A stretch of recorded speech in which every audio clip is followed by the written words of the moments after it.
Bienvenidos, mi nombre es Alejandro Flores. En esta ocasión vamos a ver una introducción a las máquinas de soporte vectorial, SVM por su abreviación en inglés.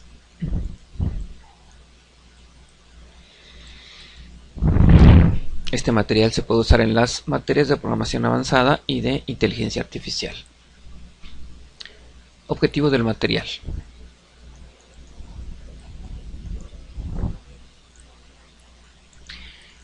Objetivo. Este es el objetivo de las de clasificación que nosotros tenemos. Deseamos construir una máquina de soporte vectorial que sepa mapear los valores de los vectores x, y a los valores de las etiquetas y y correspondientes por medio de una función de decisión. Esto es, vamos a tener un conjunto de vectores en Rn y nosotros debemos mapearlos a un conjunto de vectores en R1, o sea, decidir si cada uno de los vectores que tenemos acá pertenecen a esta clase o a esta clase. Ejemplo: suponga que tiene L vectores independientes idénticamente distribuidos y con una distribución de probabilidad desconocida, en donde se mapea un conjunto de vectores en R2 a un conjunto de etiquetas en R1. Aquí tenemos mapeando X en Y. X está en R2 y Y está en R1. X serían estos valores. Las primeras dos columnas corresponden a X y la tercera columna corresponde a Y. Entonces tenemos un conjunto de vectores. Aquí están separados en dos partes para hacer más fácil la visualización de la clasificación. Esto es, este vector X de 5.2 con 2,3 está mapeado a Y con valor de 1. Este vector 4.7 con 1.4 está mapeado a Y menos 1. Esto es, estos vectores de acá pertenecen a la clase 1 y estos vectores de acá pertenecen a la clase 2. Obviamente nosotros no sabemos a qué clase pertenecen, nosotros lo tenemos que descubrir. Aquí el primer vector X es 5.2 con 2,3. Mencionamos esto porque adelante vamos a utilizar este vector.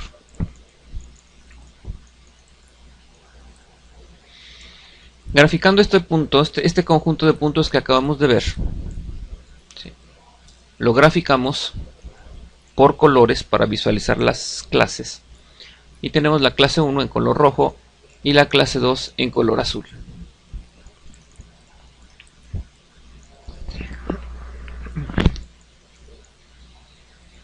Aquí se está representando el vector 5.2 con 2,3 con color rojo, ¿sí?, donde estamos diciendo que el color rojo es la clase 1.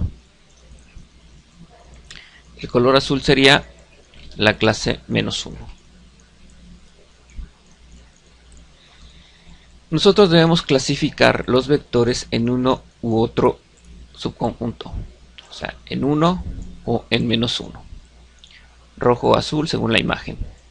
Para esto debemos encontrar un hiperplano de separación. Entonces acá tenemos un conjunto de puntos, acá tenemos otro conjunto de puntos y necesitamos encontrar un hiperplano de separación. Aquí se ve que podemos encontrar muchos hiperplanos de separación. De hecho, la cantidad de hiperplanos de separación que podemos encontrar es infinita. Aquí estamos poniendo 4. Si nosotros maximizamos el hiperplano de separación, hacemos un hiperplano lo más ancho posible y resolvemos este problema dentro del marco de la teoría de optimización. Ven lo que estamos diciendo, estamos maximizando. Es un concepto de optimización. Entonces podemos aprovechar los métodos de esta teoría de optimización que están bien establecidos para resolver el problema. estamos convirtiendo el problema en un problema de optimización para aprovechar los métodos existentes. Tenemos dos casos, el caso linealmente separable y el caso no lineal, es decir, no linealmente separable. Para el caso linealmente separable, aquí estoy mostrando los datos ya en tres columnas. Esta es la clase 1 y la clase menos 1. Partimos de L muestras, estas son las L muestras, linealmente separables, y están representadas por pares conformados de vectores y etiquetas. Este es el vector, las primeras dos columnas es el vector y la tercera columna es la etiqueta, que son x1, y1, x2, y2, etc. Por ejemplo acá, x1 correspondiente a estos valores 5.2, 2.3, corresponde a este que está acá. Lo estamos mapeando a y1 con valor 1, correspondiente a este que tenemos aquí. Debemos entonces construir una máquina de soporte vectorial para mapear los vectores x, y a las etiquetas y, y por medio de una función de decisión. Por medio de una función de decisión nosotros vamos a pasar de R2 a el conjunto 1 o menos 1, es decir, vamos a clasificar, la cual está entre dos hiperplanos que definen un margen de tamaño máximo. Ya lo habíamos visto.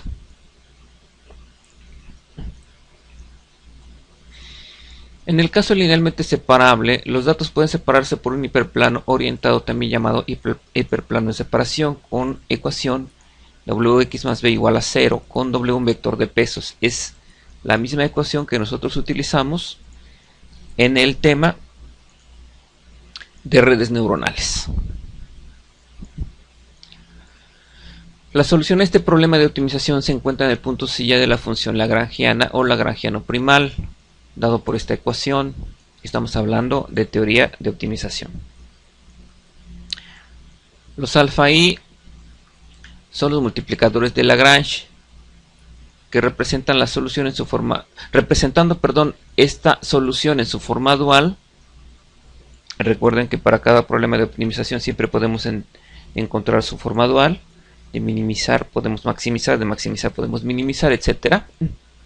Entonces su forma dual, si estamos maximizando, la forma dual es minimizar. Entonces su forma dual sería esta, que equivale a esto que está acá.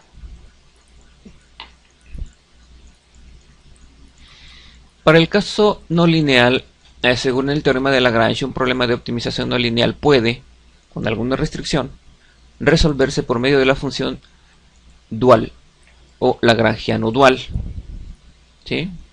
Que es esta que está acá. Esa entonces sería la solución de nuestro problema.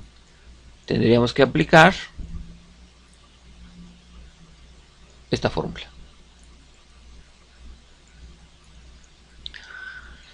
Kernel. El problema de separar las dos clases, separar los puntos en dos clases, puede ser difícil, ¿sí? En este problema encontrar un separador lineal, es decir, puede ser que nuestro problema no sea linealmente separable, que es exactamente de lo que estamos hablando. No encontramos un separador lineal. Lo que podemos hacer en las SVM es mapear los vectores de entrada hacia un espacio de dimensión alta por medio de una función kernel. Por lo general, los datos serán linealmente separables en algún espacio de rasgos de alta dimensión. Lo que tenemos que hacer es que a cada vector x le aplicamos una función kernel que lo va a mapear a un espacio de alta dimensión.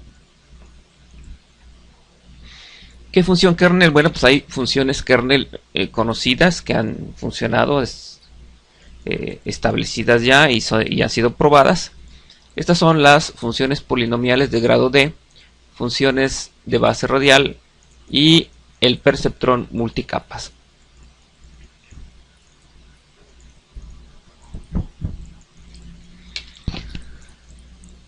Es difícil encontrar un problema de optimización para un SVM que pueda resolverse en forma analítica. En el mundo real, por lo general, el problema de optimización debe resolverse numéricamente. Los problemas pequeños pueden resolverse utilizando cualquier paquete de optimización de propósito general, aplicando método simplex, ¿no? Para los problemas grandes, con miles de datos, tal vez más, los requerimientos computacionales, principalmente en memoria, son muy altos. Entonces esto puede convertirse en un problema inviable computacionalmente hablando. Si uno supiera de antemano cuáles restricciones están activas, aquí estamos hablando de optimización. Recuerden que en optimización entran y salen restricciones conforme avanza su algoritmo. Si pudiéramos saber de antemano cuáles restricciones están activas, sería posible descartar todas las restricciones inactivas y simplificar el problema. Esto nos lleva a estrategias basadas en las conjeturas sobre el conjunto activo. La parte importante es seleccionar el conjunto de trabajo de tal forma que la optimización del correspondiente subproblema de programación cuadrática lleve a una mejora en la totalidad de la función objetivo. Nuestro algoritmo es el siguiente para conjunto de trabajo. Tomamos un conjunto de entrenamiento, es decir, de todo el conjunto de puntos, no tomamos todos los puntos, tomamos un grupo de puntos y le llamamos conjunto de entrenamiento. El alfa es el vector de los multiplicadores de Lagrange, que son básicamente la solución. ¿Sí? Vienen a ser los W que nosotros veíamos en redes neuronales. En el algoritmo iniciamos con las alfas igual a 0, seleccionamos un conjunto de trabajo arbitrario, resolvemos el problema de optimización, formamos un nuevo conjunto de trabajo con los datos que no satisfacen las condiciones KKT. Estas condiciones son importantes en los problemas de optimización. Y repetimos hasta que un criterio de paro sea satisfecho. Finalmente devolvemos el vector.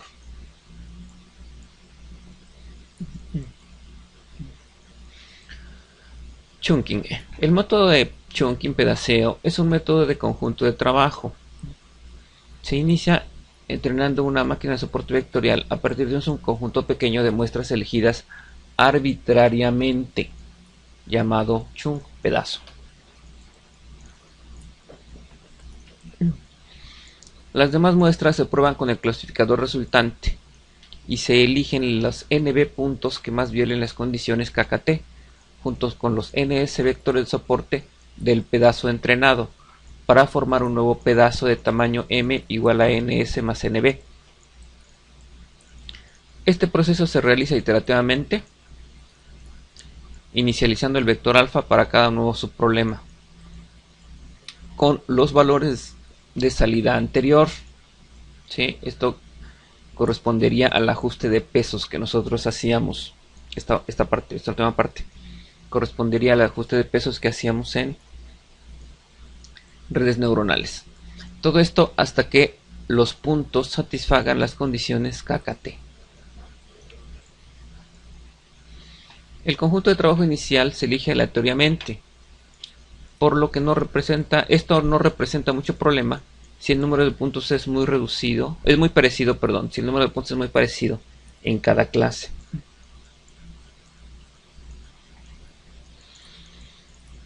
Sin embargo, para casos como el que se plantea, en el que se plantea una clase con un número proporcionalmente menor de vectores que la otra,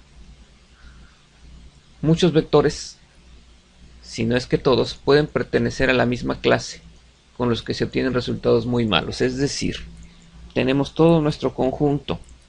Recuerden que nosotros no sabemos cuál pertenece a una clase y cuál a otra. El conjunto inicial lo tomamos aleatoriamente de todo el universo de puntos. Si tenemos un conjunto de puntos, recuerden que tenemos dos, azules y rojos, por ejemplo. Aunque nosotros no podemos ver los colores, los vemos por cuestión pedagógica. Y si son muchos los rojos y poquitos los azules, si tomamos de todo el conjunto aleatoriamente un número de puntos, lo más probable es que, como los rojos son más, lo más probable es que en el conjunto de trabajo haya puros rojos.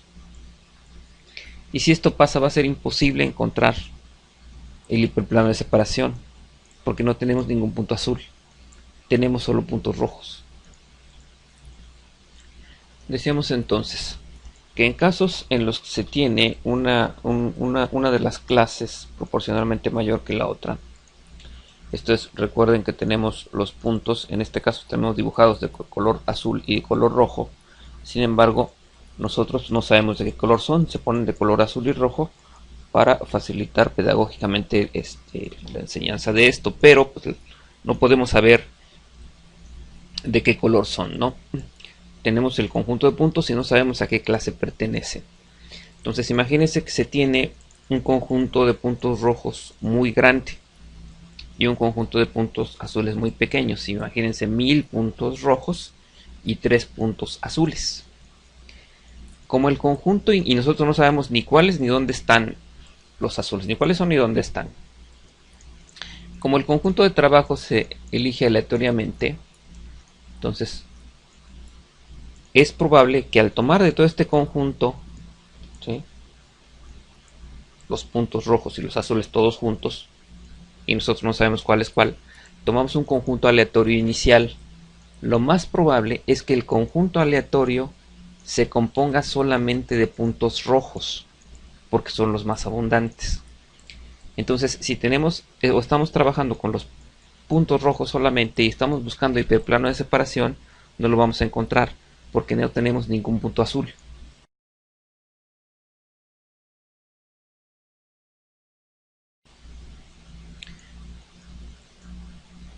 Entonces esto es un problema. O si tenemos puntos azules, tenemos muy poquitos.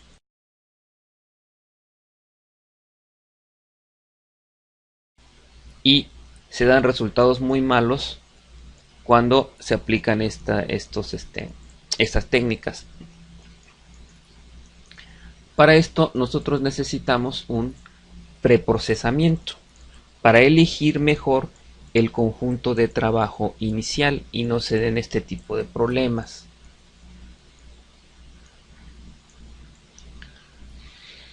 Las técnicas de procesamiento tenemos entre ellas GetBorder y Transred.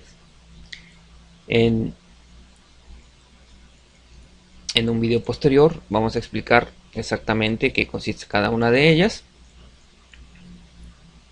y cómo nos ayudan a elegir nuestro conjunto de trabajo inicial.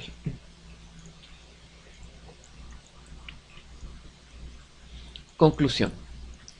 Las máquinas de soporte vectorial permiten clasificar conjuntos de vectores aplicando conceptos matemáticos como optimización, función kernel y espacios vectoriales. Es necesario manejar todos estos conceptos para comprender el funcionamiento de las máquinas de soporte vectorial. Esto se aplicará en códigos que ustedes tendrán que elaborar en Scilab, en Java, en Octave o en MATLAB.